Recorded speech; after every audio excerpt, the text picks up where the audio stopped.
வணக்கம். இன்னைக்கு நான் பேச போகிறது ப்ரெக்னென்ட் லேடிஸ்க்கு வரக்கூடிய சர்க்கரை நோய். இதில் 2 வகை இருக்குது. ஒரு வகை வந்து ஆல்ரெடி அவங்களுக்கு சர்க்கரை நோய் இருக்குது, ஆனால் அதுக்கப்புறம் சர்க்கரை நோய் வந்த பிறகு அவங்க ப்ரெக்னன்சிக்கு ட்ரை பண்ணுறாங்க, குழந்தைக்கு ட்ரை பண்ணுறாங்க, அது ஒரு வகை. இன்னொன்று வந்து அவங்களுக்கு சுகர் இல்லை, அது கர்ப்பவதி ப்ரெக்னென்ட் ஆகிட்டாங்க, ஆனால் 7வது மாதத்துலேருந்து அவங்களுக்கு லேசாக சுகர் வருது. இதுக்கு பேர் வந்து ஜிடிஎம். இன்னொரு வகை பேர் வந்து ஓவர் டிஎம். இப்போ இன்னைக்கு வந்து நான் ஓவர் டிஎம் பற்றி ஷார்ட்டாக சொல்கிறேன். இந்த கர்ப்பவதிக்கலான இந்த ப்ரெக்னன்சி அண்ட் டயபெட்டிஸ் வந்து ரொம்ப ரொம்ப லாங் டாபிக். அது சின்ன சின்ன வீடியோவாக நிறைய வீடியோவில் போட்டால் தான் அது கவர் ஆகும்.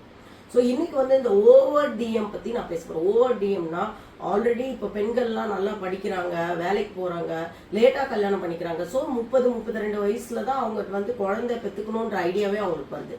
ஆனால் இவங்களுக்கு சில பெண்களுக்கு வந்து ஏற்கனவே சுகர் இருக்கும், சுகர் மாத்திரை போட்டுட்டு இருப்பாங்க. இவங்களுக்கு வந்து 30-32 வயசுல வந்து மேம் இப்போ நான் ட்ரை பண்ணணும் அப்படின்னு வந்து உட்காருவாங்க. அதுக்கு முக்கியமாக நான் சொல்றது வந்து சுகர் நல்லா கட்டுக்குள்ள வச்சாதான் ட்ரையே பண்ணணும். அந்த HbA1c 3 மாசம் ஆவரேஜ் வந்து 6 கீழே இருக்கணும். வெறும் வயிற்றுல 95 கீழே இருக்கணும், 95. சாப்பிட்டதுக்கு அப்புறம் 2 மணி நேரம் கழிச்சு 120 கீழே இருக்கணும். இவ்வளோ இந்த அளவு வந்தாதான் நீங்க வந்து குழந்தைக்கு ட்ரை பண்ணணும். அதுக்கு ஹை சுகரோட, ஏற்கனவே உங்களுக்கு நிறைய சுகரோட நீங்கள் ஆக்சிடென்டலாக ப்ரெக்னென்ட் ஆகிட்டீங்கன்னா அந்த குழந்தையோட வளர்ச்சி, அதோட ஹார்ட் பீட் எதுவுமே சரியாக இருக்காது.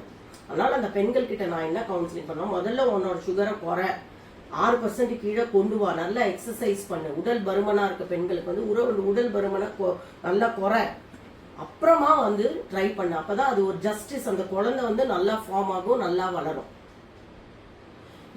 அப்புறம் வந்து சில பேர் வந்து முட்டாள்தனமா வந்து பிரெக்னென்ட் ஆயிடுறாங்க. 9% HbA1c பிரெக்னென்ட் ஆகி வருவாங்க. மேம் நான் வந்து தெரியாம எனக்கு தங்கிடுச்சு, கரு தங்கிடுச்சு, நீங்க வந்து கண்டினியூ பண்ணுங்க அப்படின்னு சொல்லும்போது நாங்க வந்து அந்த கேஷீட்லேயே எழுதிடுவோம் ஹை ரிஸ்க் பிரெக்னன்சி. கைனகாலஜிஸ்டும் அதை தான் எழுதுவாங்க, ஹை ரிஸ்க் பிரெக்னன்சி.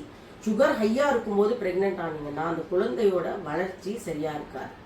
இன்னைக்கு இதோட நிறுத்திக்கிறேன். அடுத்த வீடியோல வந்து இந்த மாதிரி கேசஸ்ல நாங்க எப்படி ஹேண்டில் பண்ணுவோம், என்ன வைத்தியம் கொடுப்போம், அந்த 9 மாசத்துக்கு மாத்திரையிலே கவர் பண்ணலாமா இல்லை இன்சுலின் கொடுக்கணுமா அப்படின்றத அடுத்த வீடியோல நான் சொல்றேன். சின்ன சின்ன வீடியோவா பார்த்தாதான் மக்களுக்கு இதா இருக்கு, இல்லைன்னா வந்து அப்படியே ஸ்க்ரோல் பண்ணிட்டு போயிடுறாங்க.